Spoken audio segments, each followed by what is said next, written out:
The following program was funded in part by Toyota, AT&T, Baldwin Richardson Foods, Lincoln Financial Group, Apple, American Airlines. A complete list is available at thehistorymakers.org. Born and raised in Portland, Oregon, he went on to become a pioneer in climate modeling and a luminary in the global warming discussion. Since the 1970s, he has advised 5 presidents in the areas of science, education reform, and global warming. ScienceMakers, an innovative African-American educational initiative, is proud to present A Night with Warren Washington. And now to the President of the National Academy of Sciences, Dr. Ralph Cicerone.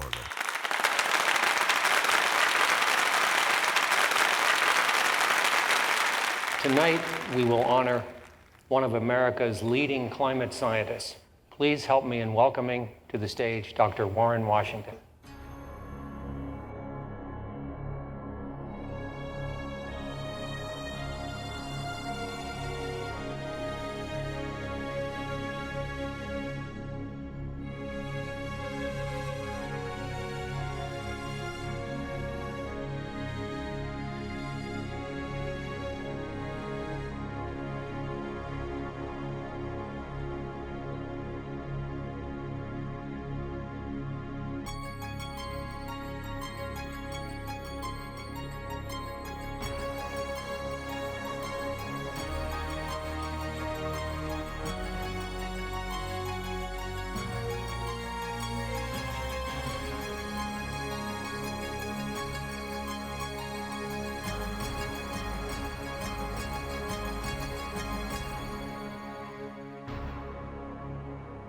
Ladies and gentlemen, please welcome to the stage Dr. Warren Washington.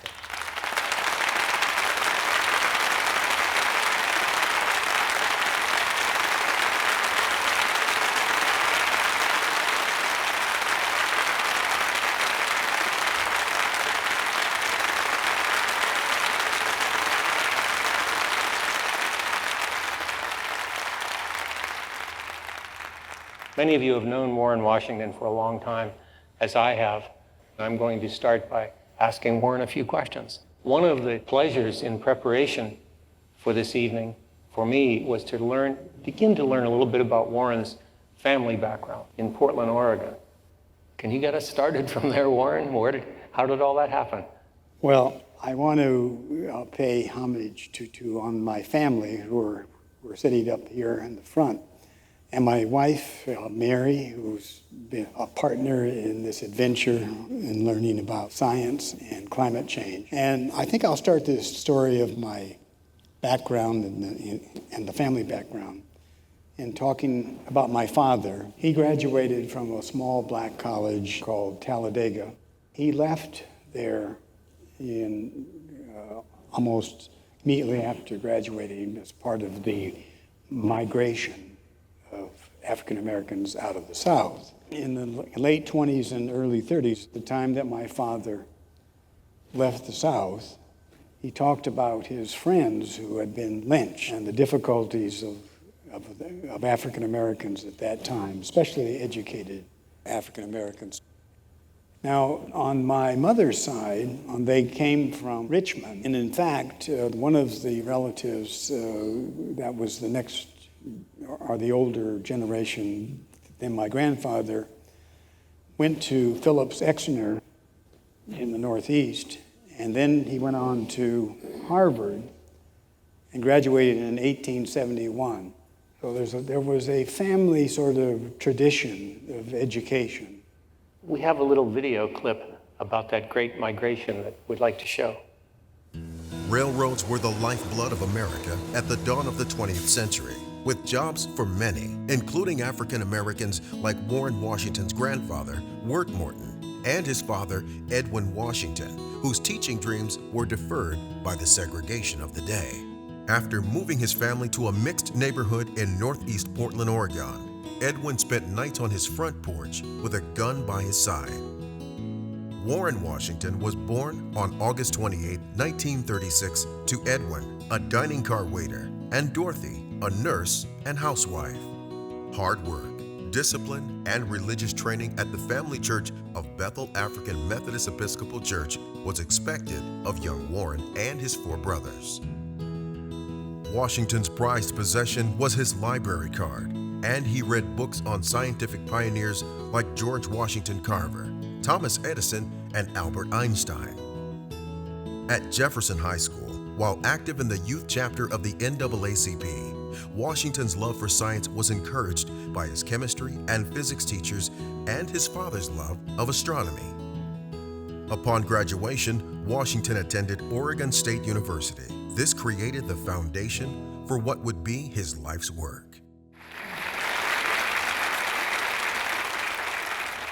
So it sounds that you were strongly influenced. This emphasis on education that you just mentioned a minute ago, you were pretty well tracked to go to college in some ways. Your father got you interested in science, I understand. So when you went away to college, what did you decide to study, or did you decide before you went away to college? I had an interest in science, but what really kind of got me started was I had a chemistry teacher in my sophomore year who knew how to explain science. And one day I asked her, "Why are egg yolks yellow?" She said, "Why don't you find out?" And she required all of us in chemistry to buy a book called The Handbook of Chemistry. And I didn't find my answer in that book. And I started searching through journals. Of course, they didn't have real deeply scientific journals. Like no index terms, egg yolks. Yeah, no. And I worked with the librarian in the reference section, and we found some information. And I thought that was neat. I mean, to be able to find out about how something in nature works. And then the following year, a physics teacher, he was Mr. Kelmer, and he made physics sound exciting to me. And I really made my decision sometime in my senior year, taking physics, that this is what I want to go into. So many things were different then. And what do you remember growing up in Portland? Was it a great experience? Was it one that you wish could have gone 10 years faster? How did it go? We had this problem in the late 40s and early 50s. Oregon did not have a public accommodations law, so African Americans could not stay in hotels, motels, could not eat at certain restaurants. And I became an activist at that time. The NAACP was very active in trying to get a public accommodations law enacted. And in the early 50s, I was chair of the junior NAACP. It was kind of like an affiliate of the regular one, but they wanted to get the young people involved. I took on a leadership role in helping get the law changed. And in 1953, it was eventually changed. I was kind of proud that I spent some time helping make that change. Well, when you went off to Oregon State University, you had just had this experience working with the junior NAACP and the laws governing hotel occupancy and so forth. What was it like on campus? Were you drawn into similar activities? Was it a different world? What was it like? I was working as a dishwasher in a big hospital in Portland, Oregon. I asked on the dietitian, if I go to college, is there a place I could go that you could help me get into a job? And she said, well, we have a Good Samaritan hospital also in Corvallis, Oregon. And so she called the dietitian right on the spot. So that's the reason I went to Oregon State. Now, Oregon State only had about 4,000 students at that time. There were 10 African American students there. 8 were on the football team. There was 2 of us who weren't athletes. And there was only one African American family living in Corvallis at that time.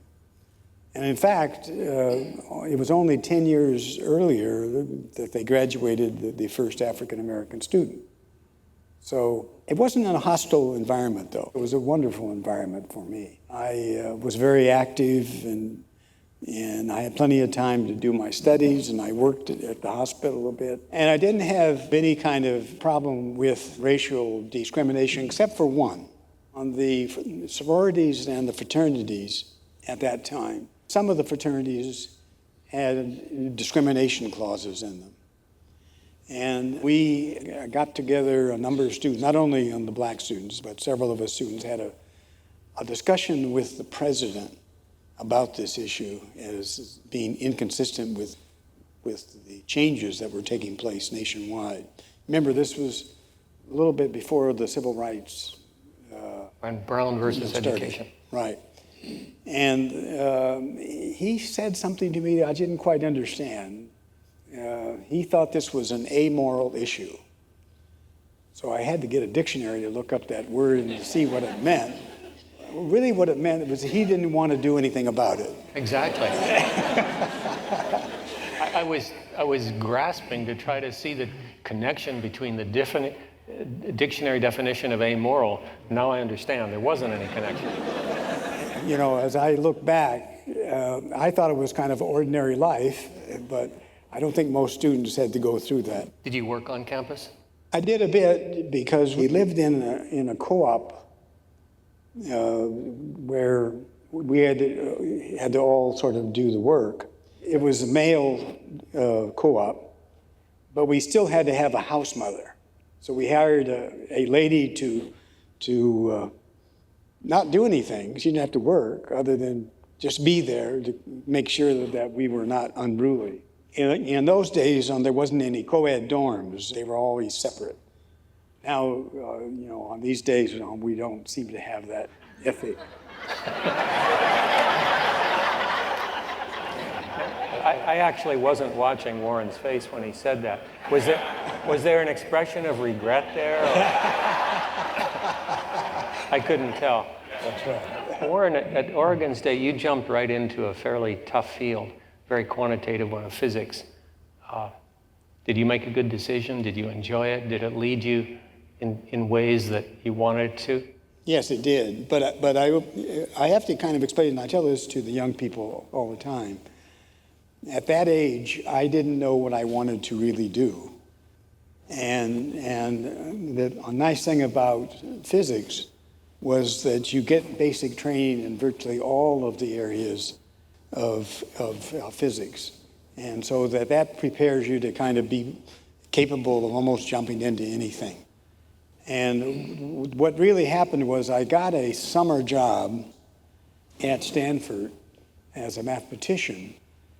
And it was working with a small group of scientists who were starting to put together the elements of a climate model or a weather model. And I thought this was terribly exciting to sort of get into this. So after that summer, I applied at several graduate schools that specialized in this area to see if I can get a PhD. I was accepted at all of the schools except Florida State. Florida State wanted me to send my photograph. I wonder why. Let me just mark an irony here. One of the people who used to, a scientist, a very good scientist, who used to work under Warren at NCAR is now the president of Florida State University. That's right. Well, at Oregon State and your work as a mathematician at Stanford, you got in on the ground floor of this very exciting field of mathematical modeling of weather and climate. And I want to make sure nobody leaves here tonight thinking that the models we're talking about are made out of Legos or Tinker Toys. So let's take a look at a clip that describes some of this early work and then ask Warren to talk a little bit more about what that work was all about and why it's important, why it was worth paying all the dues that they had to pay. Let's have the clip. In 1950, when President Truman signed the National Science Foundation into law, ENIAC performed the first computerized numerical weather prediction. Norman Phillips's climate control simulation showed the basic structure of the atmospheric circulation. In 1957, Roger Revelle and Hans Suess talk about the greenhouse effect, while Charles Keeling detects a yearly rise in the world's carbon dioxide. In 1960, while earning his master's in meteorology, Washington becomes interested in atmospheric science and went on to earn his PhD from Pennsylvania State University in meteorology. In 1963, around the same time of the March on Washington and the Birmingham bombings, Warren Washington was hired at the newly created National Center for Atmospheric Research in Boulder, Colorado. While at NCAR, he worked with colleague Akira Kasahara on one of the first weather and climate models to forecast weather days in advance. Washington, who was one of 3 black PhD atmospheric scientists, grew concerned about the lack of diversity in his field and the struggles of fellow minority scientists. He began a personal mission to increase opportunities for minorities in the sciences. He led symposiums to celebrate the accomplishments of famed African-American scientists like the chemist Percy L. Julian and anatomist Montague Cobb. A pioneer himself, Washington was the second African-American to earn a PhD in meteorology and the first African-American president of the American Meteorological Society. In 1978, Washington was selected as principal investigator for the Department of Energy contract that led to the first climate models to study the concentration of carbon dioxide in the atmosphere at NCAR. At first very primitive, these models grew in complexity as computer technology improved and oceans, land cover, and sea ice were incorporated. The first NCAR fully coupled climate models were created, and they showed the Earth's rising global temperatures were rising from increasing carbon dioxide concentrations. This research and that from others showed that mankind was warming the planet by burning fossil fuels and causing global warming.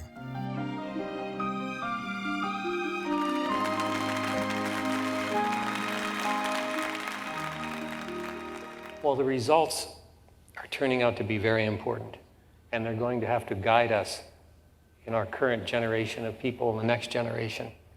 But putting the pieces together must not have been as easy as it sounded. Getting the mathematics to mesh, trying to program these stupid computers to do what you want them to do rather than what they want to do. Right. Tell us about some of those struggles and how many late nights you worked at NCAR. Oh, I don't know how many nights, but it was almost every day that we had to battle something. In the early days, just solving the mathematical equations was the premier difficult subject. We had to work with the applied mathematicians to come up with appropriate schemes to solve the equations. We had to deal with the limitations of the computers. In fact, the first computers I ran on was an all-whack, which came just after the ENIAC, where you had to... Did it use electricity? Yeah. Or you just did you pedal? It was almost that bad, because actually on the computer, core had less power than your iPhone processor. And we had to do it on paper tape, and we had to program in machine language. It was painful, but we forged ahead. Well, you were making rapid progress. That's right. And in fact, it took, if we wanted to simulate one day, it took 1 day of computer time. You'll never get ahead like that. No. It's bad for forecasting.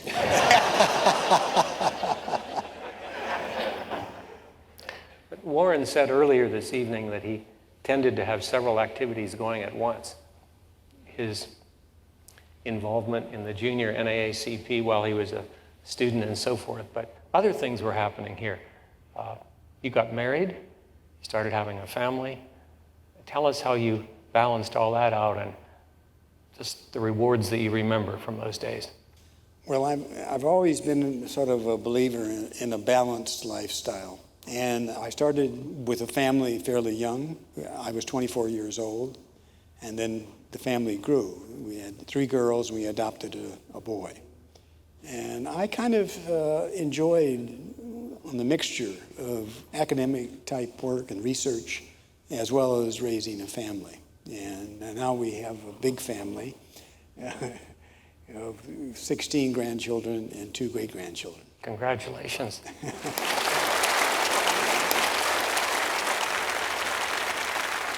When Warren left graduate school from this pretty advanced program at Pennsylvania State University, as I understand it, he had 2 job offers, one in California that would pay about $12,000 a year in those days, and then the other one in Boulder, Colorado, with an exalted salary of $9,000 per year. And you chose the $9,000. So something else besides money was in your mind. What was it? In the summer of '63, I went to a conference in Canada. Turned out this was on the border of Canada and the US. And it was in a bar. And I had some of the world's leading scientists sitting at a table. In fact, if you sat on one side of the table, you were in Canada, and on the other side, you were in the US. I hope there was the north side in Canada and the south side in the US. That's right. And I asked them, where should I go? To this new place in Boulder, Colorado, or go to the Naval Postgraduate School in Monterey, California? And they all said, go to the new place because you'll be getting in at the ground floor. Even though you don't make as much money, you'll have more freedom.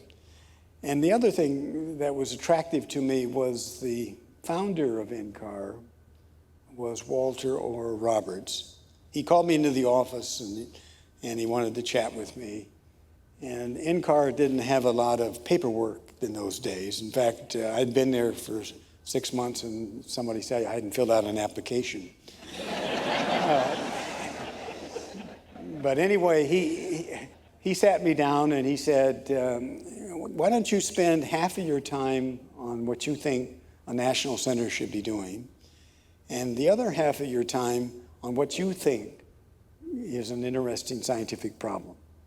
And I think that's the latitude of freedom that I've really enjoyed over the years. I think it's gotten a little bit more bureaucratic since those times. They were hiring, at least at that time, on the best of the scientists, and that they really wanted them to be involved in carrying out the research and coming up with the various hypotheses and so forth, and not be just told from top down on what to do. I worked at NCAR in the 1980s, but I can tell from stories like Warren's what an exciting place it must have been 20 years earlier, 15 years earlier. So much was going on. You were taking mathematics into areas that had never been taken before with these computer models. This was a young staff, people with a leader like Walt Roberts telling them things like that. It must have been very inspiring. And yet I know you've always had other activities. So what was going on socially in Boulder, Colorado? What was the racial scene like? What did you get involved with there? Well, I was involved in several things. I served on the Human Rights Commission for the city.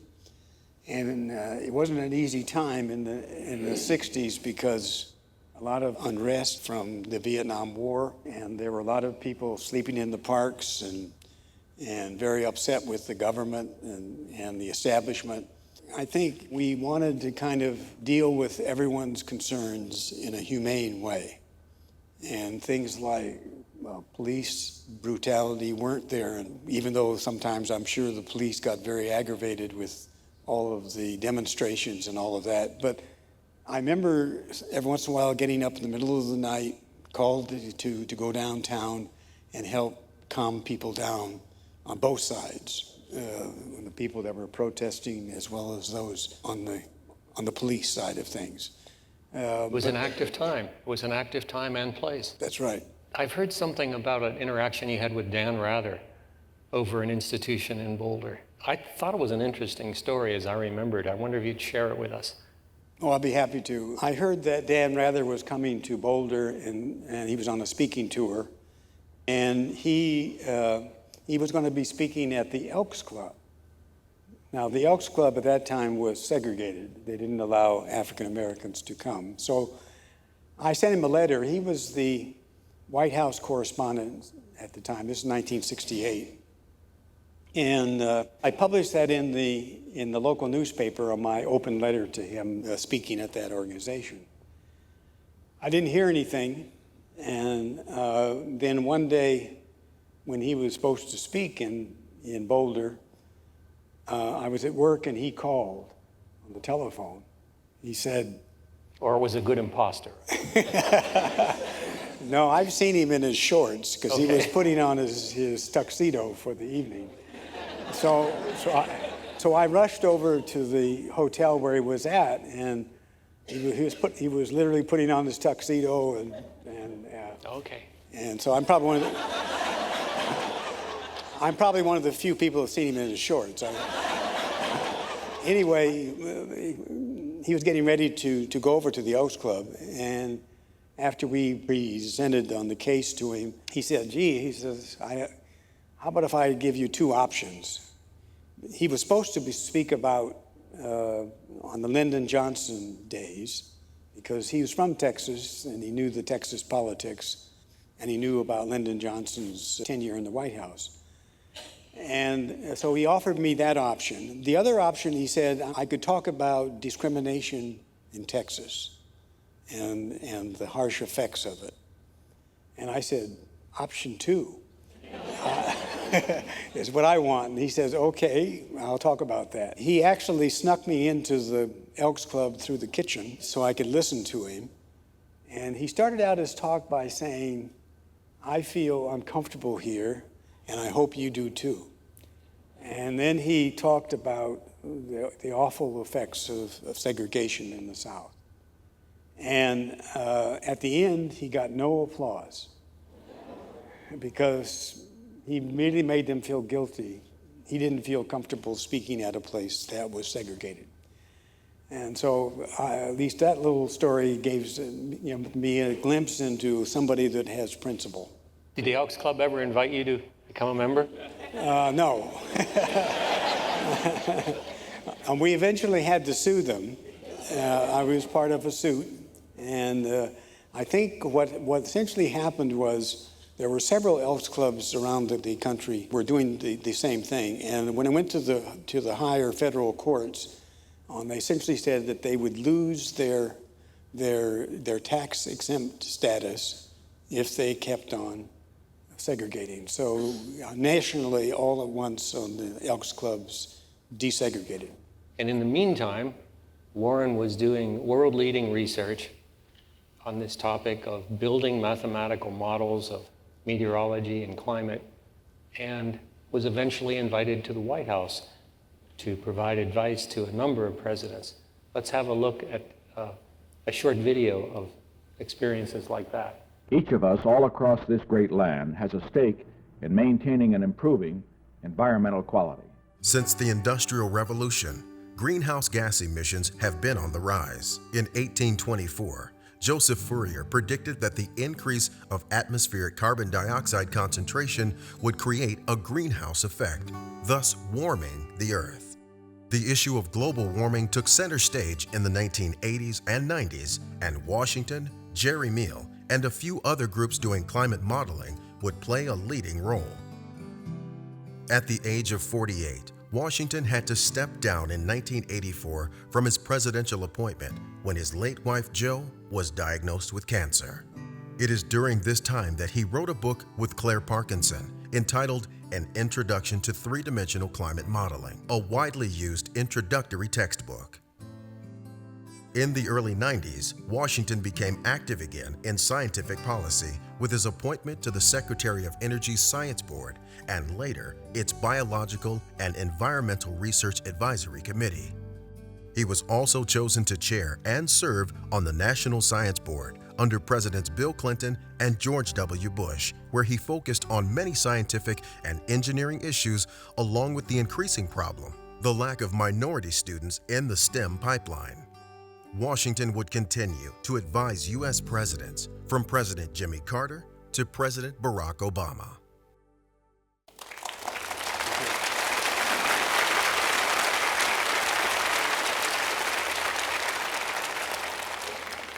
I'm struck by the high level of those experiences.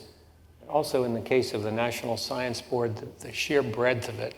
I see Dr. Caldwell here tonight, a former director of the National Science Foundation. You had to provide analysis and advice on any range of issues for the benefit of the country and the world, as well as human resources. What were some of the difficult issues you had to deal with and some of the successes, some of the failures, if you will, some of the battles that continue? I was on the board for 12 years, and then I was elected on the board itself to be a chair twice. So I spent 4 years as the chair. So they didn't understand you for the first 6 years. I think Rita can sort of attest that we really had to support basic research in virtually all areas of science, and also in areas of applied science, engineering, and to stay focused on where are the new exciting areas of science and where on the money should be spent. And I thoroughly enjoyed Up until that point, it was simple. Yeah. No, I'm sure it was difficult. For everyone that's served. Now, one of the things that I tried to achieve was to reach as much as a consensus as we could. Obviously, there are a lot of individuals on the board. I think it was 24 members, and they all had sort of different views about what should be pushed and not pushed. And what we had to do was work through that with the director to set priorities, to allocate funds. And I took great pride in taking the time to work with everybody to make that whole thing work. And it's very seldom that we actually took a vote where there was a split opinion. In most cases, we were able to work it through. And I think we're an analog as to how the government should work these days, because what we see is a very partisan atmosphere. And I think that's hurting everything, not only science, but it's hurting all aspects of life. And we really need to compromise and to work together for the common good. Hear, hear. I wonder if I can just bring up one other experience I had, and this may be something that rather novel. And I think I see some people in the audience who were involved in this. I was asked to speak with the cabinet during the first George Bush administration. And do you mean George H.W. Bush? Yes. So back in the late 80s, huh? That's right. And after speaking with the cabinet, about climate change, the president's science advisor, Marburger, asked me a question. Could you speak with the chief of staff, John Sununu? And it was Alan Bromley. Yeah, it was Alan Bromley, right? And he asked you to speak to Sununu, right? Yeah. So we go into his office, and I don't know, I didn't have any idea what it was about, but it had to do with could I install a climate model in the White House? Now, my reaction was, whatever you want run on our model, experimented with, we'll be happy to do it. No. John Sununu wanted to have the model so he could run it in the White House. As Nancy Maynard, who is here, knows, because I worked with her at the time, I had great powers because he wanted to run it on a compact 386 computer. And for the scientists in the audience, he bragged about he had a Fortran compiler on his. And so here I am needing to call and find out about things about the model number that he had on his computer, what kind of software and all that. And I would call the chief of staff of the White House, and I would say, this is Warren, to his secretary. And she would interrupt me and say, I'll get him out of the meeting right now. I didn't think it was that important. And he would come to the telephone, and I would ask him questions like, could you tell me something about the printer that you have? And anyway, we kind of worked through it. So I put together a small team of people at NCAR, and we put together a model, a simple one-dimensional model that he could run in the White House.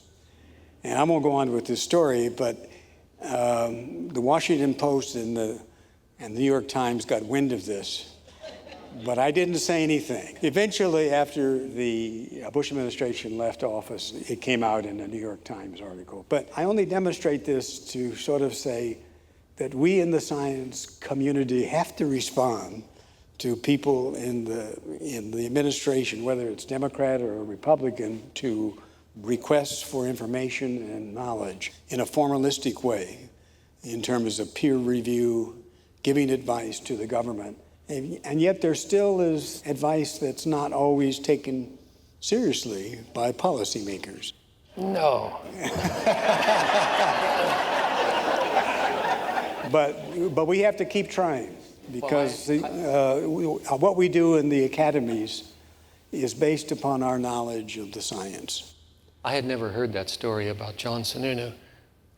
Sununu was not only a professional, but an advanced mechanical engineer who knew a fair amount about fluid mechanics, probably the elements that would go into climate change modeling, and he asked a legitimate question. That's right. So you're absolutely right. We have to respond. Now, he was hostile at the time, and he was making some side comments that indicated that probably didn't think your work was very good, things like that.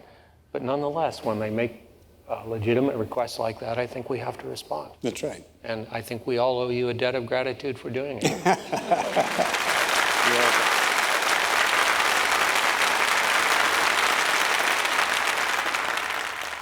Let's jump back to Boulder, because in the meantime, while Warren was doing all this extracurricular activity, being a good citizen and all of these other things, including the important racial causes of the day, he had a day job in Boulder, Colorado, which was to develop this new class of computational techniques.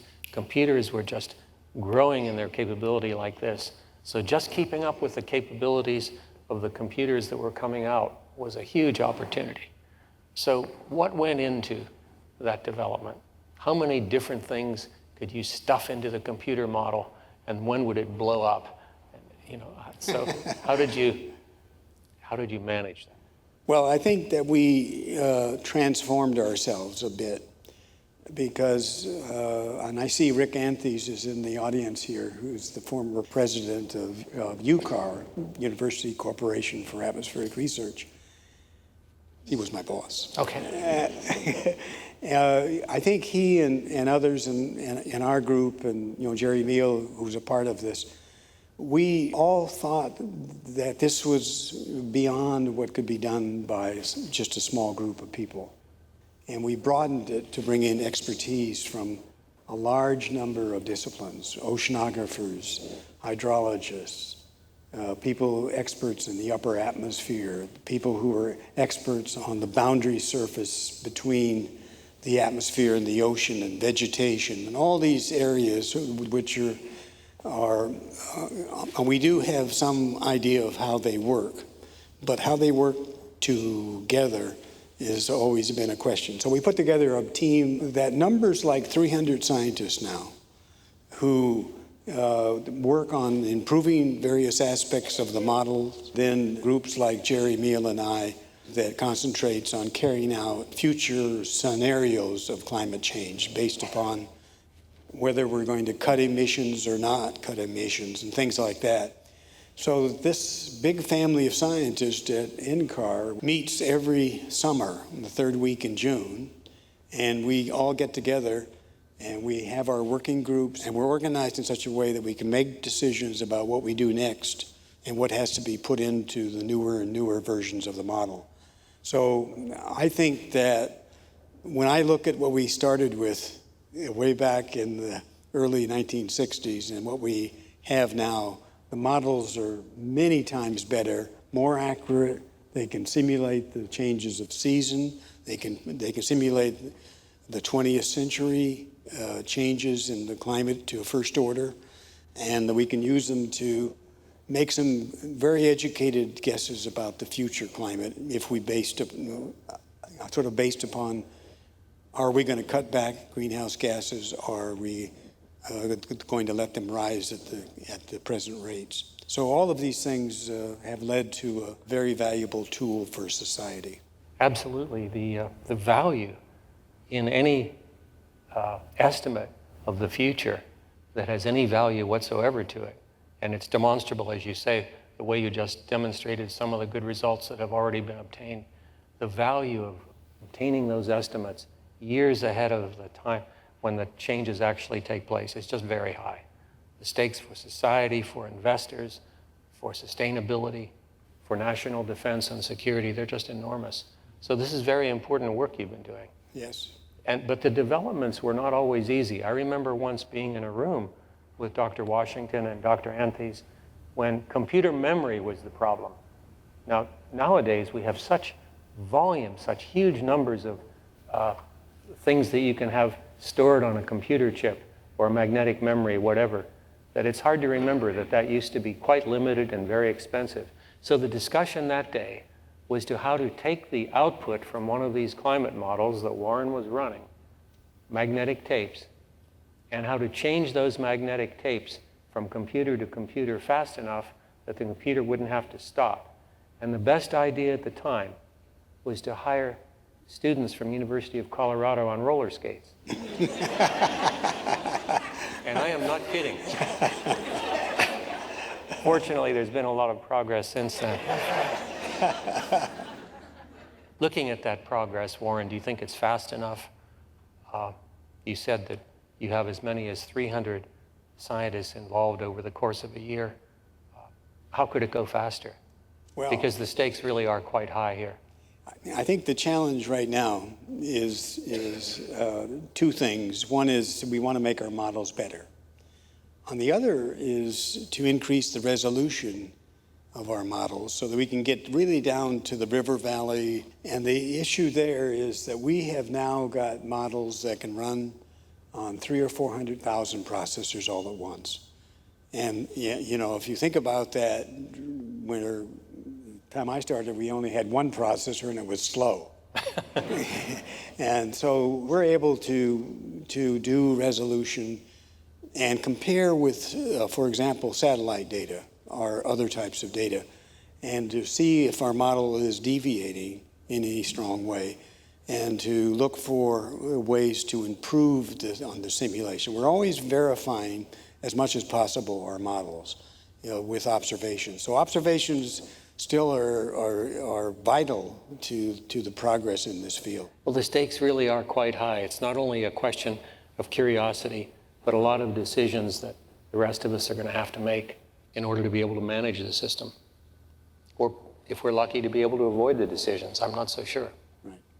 During the course of these years, Warren, you've had the opportunity and the call to advise people in high places. You mentioned John Sununu when he was chief of staff under the first President Bush. You mentioned President Carter, I think, but you've also been called to advise other presidents. Tell us about a couple of those experiences, if they're not too off color.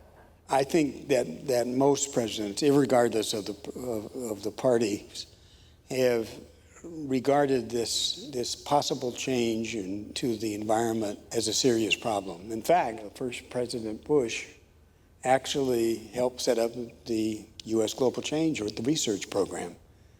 And he took it seriously. He listened to people like Roger Revelle and others. So I don't think it's just one party has sort of felt that climate change is not real. There is a lot of people who are still saying that climate change is a hoax. And I think that's absolutely wrong. We're seeing climate change happen worldwide, and we think that we understand many aspects of it, but there's still some open scientific questions. But we're getting closer to narrowing down those scientific questions. And our models are better, the observations are better, and that we're understanding the overall climate Earth system much better than we did even 5 or 10 years ago. So there's been progress.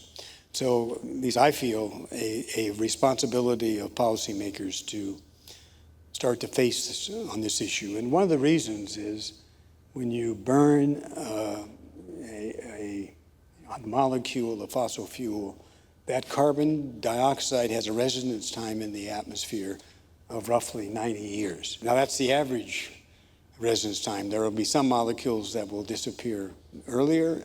Some of them will be there for 500 years. So it's a little different than water pollution or air pollution, where once you take a course of action, you'll see within months or years an improvement. With climate change, if we wait until the say another 50 years or 100 years to sort of deal with it, we will have built into the system a lot of heating and increased sea level rise that will last into centuries. You must have met some pretty interesting and important people along the way, either in debates, arguments about those questions, or in finding new ways to understand what's going on. Have you had a pretty good cadre of co-travelers in this business? As I think many of the people in this audience know, I'm a gentle kind of guy. And even the skeptics, I can count them as friends in some ways. I don't sort of agree with them all on their science, but I can be civil. And I think that's important, that we stay civil and not just name call. Well, I don't think that we can kind of ignore skeptics. Skeptics are very important if they're serious skeptics. If they're skeptics who just say, I believe it's a hoax, that's not real skepticism in science. Skepticism in science ought to be someone putting forward another hypothesis about what's happening, and that they ought to prove on what they're talking about and publish their results in scientific journals. And I think the true skeptics in science improve our science, but the false skeptics just do a big disservice because they mislead the public and policymakers. And you've seen both kinds, I guess. Yes, I have. I was preferring not to name names. Well, throughout the course of this leading research and the public commitment that Warren has had, he's also received a little recognition along the way. We'd like to give you just a brief summary of some of the awards that Warren has received and put a little context behind it, if you will. With nearly 5 decades of service, Washington continues to be an international leader in the field of climate change and diversifying the scientific profession. For over 2 decades, Washington, Jerry Meal, and his NCAR team have issued groundbreaking reports on global warming. These were heavily involved in an international effort that was awarded the Nobel Peace Prize in 2007. In 2010, he received the National Medal of Science from President Barack Obama. It's no exaggeration to say that the scientists and innovators in this room have saved lives, improved our health and well-being. The 2009 National Medal of Science to Warren M. Washington, National Center for Atmospheric Research, for his development and use of global climate models to understand climate and explain the role of human activities and natural processes in the Earth's climate system, and for his work to support a diverse science and engineering workforce.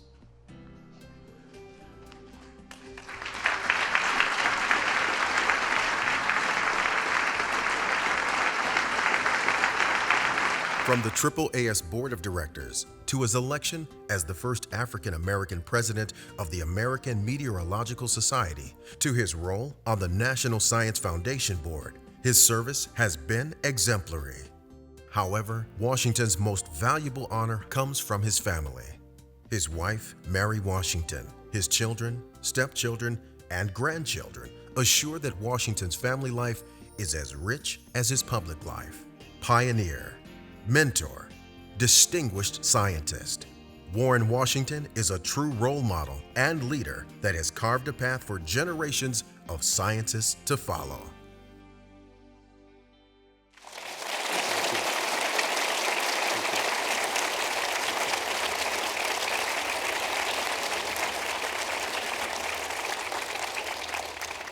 I'm going to have to find out who that ringer was, the photograph of the young Warren Washington. That was pretty good. Warren, we've just received some questions from people in the audience tonight asking you to talk a little bit more about what's so important about climate change.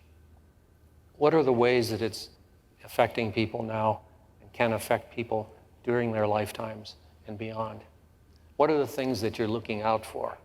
What are the situations that you see coming or that could be avoided, for example, that could be dangerous about climate change? Well, let me put it into a kind of a broader context of sustainability. If we see, and there's already some signs of this, in certain areas of the world where we could increase the droughts, for example, are in some places getting too much rainfall. And we kind of understand where these places might be. For example, in the subtropics, we tend to think there will be more drying of the soils, whereas in the tropics itself, it'll probably be raining more intensely, and that could be generating larger and more destructive hurricanes and cyclones hitting our coastlines. Also, we're seeing that as you put more carbon dioxide into the oceans, that the oceans are becoming more acidic, and that will affect on the marine life, especially the skeletal type sea animals. Also, we can expect that one of the ramifications of the melting of the glaciers is that, and we see the melting of the glaciers mostly in the northern hemisphere, especially over Greenland and the mountain glaciers, certainly less in the southern hemisphere at this point, could lead to an increasing sea level rise, and that could affect countries like Bangladesh or some of the island states and cause them to have to migrate to other parts of the world to live. And that would put pressures on countries. It could lead to national security concerns. And on the thing that we need to keep in mind, that as we warm up the planet and see changes like this, that the people that will be mostly affected are those who aren't burning the fossil fuels at the rates that the industrialized world is doing. So they view this situation as unfair to them, and that they will get the effects that others have caused on this problem. So I still think, even though it's very difficult to get through a Congress or the world governments, that we need to do something about this, and the earlier on the better. Well, you're certainly doing your part by developing the science into a tool that can be used to provide much better guidance, and at the same time translating the way you just did in your own words what it all means and what it can mean and what your betting is right now. That's very important. Well, you know, Ralph, I have a large family. Even though I may not be around at the time that the worst effects come about, on the children, the grandchildren, and future generations are the ones who are going to be affected on the most. So we have a responsibility to deal with this now. You know, when your father helped to send you off to college, I'm not sure what he expected, but do you think he would look at what you just said as a measure of your success? Oh, I think he'd be proud. And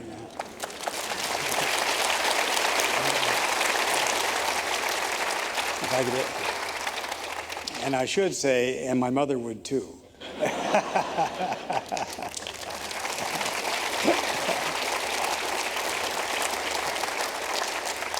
Speaking of such questions, what do you think would be a great legacy for you that people would look back on your career someday? And how would they summarize it in a way that would please you? Well, I would want on my tombstone something on these lines. He did a lot for humanity and for science.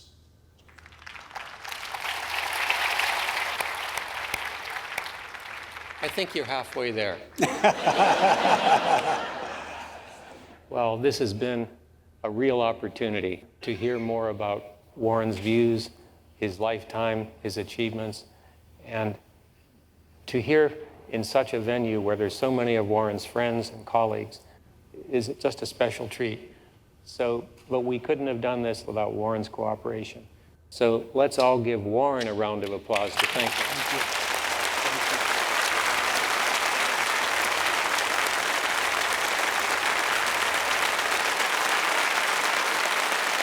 Thank you. Thank you.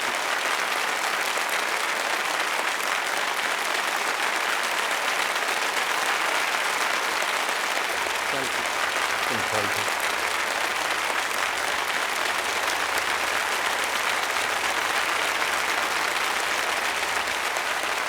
Thank you.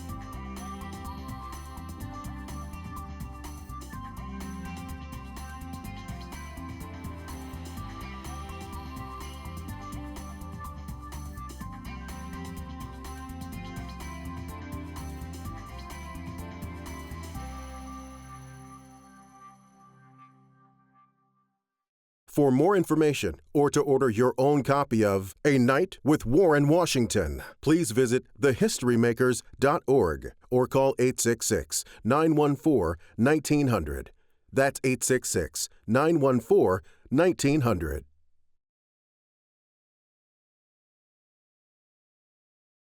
The preceding program was funded in part by Toyota,